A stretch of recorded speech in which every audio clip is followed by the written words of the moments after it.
இன்றைக்கி நம்ம ஒரு ஸ்நாக்ஸ் ரெசிபி தான் பார்க்க போகிறோம். இது வந்து மோஸ்ட்லி எல்லாருக்குமே ரொம்ப பிடிக்கும்னு நினைக்கிறேன். இதோட பேர் என்னென்னா ரோட்டு கடை காளான். இதை வந்து நிறையா பேர் தள்ளுவண்டி கடைகளில் சாப்பிட்ருப்பீங்க.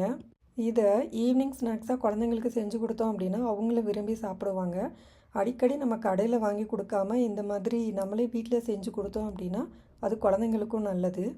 அதுக்கு முட்டைக்கோசையும் மஷ்ரூமையும் சின்ன சின்னதாக கட் பண்ணி வச்சுக்கணும். அது கூட மிளகாத்தூள், மல்லித்தூள், கரம் மசாலா, கொஞ்சம் உப்பு, 2 ஸ்பூன் கார்ன்ஃப்ளவரு, 2 ஸ்பூன் மைதா எல்லாத்தையும் போட்டு கொஞ்சமாக தண்ணி தெளித்து நல்லா பிசைஞ்சு எடுத்துக்கணும். இதை கொஞ்சம் கொஞ்சமாக எண்ணெயில் போட்டு ஓரளவு ஃப்ரை பண்ணி எடுத்துக்கணும்.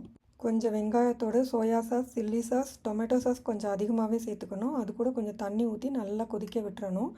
இதில் ஃப்ரை பண்ணி வச்சுருக்கதை மிக்ஸ் பண்ணிக்கணும்.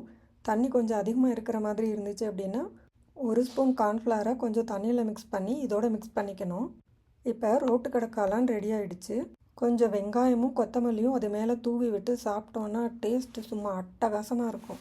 நீங்களும் இதை ட்ரை பண்ணி பார்த்துட்டு எப்படி இருந்துச்சுன்னு கமெண்ட்டில் சொல்லுங்கள்.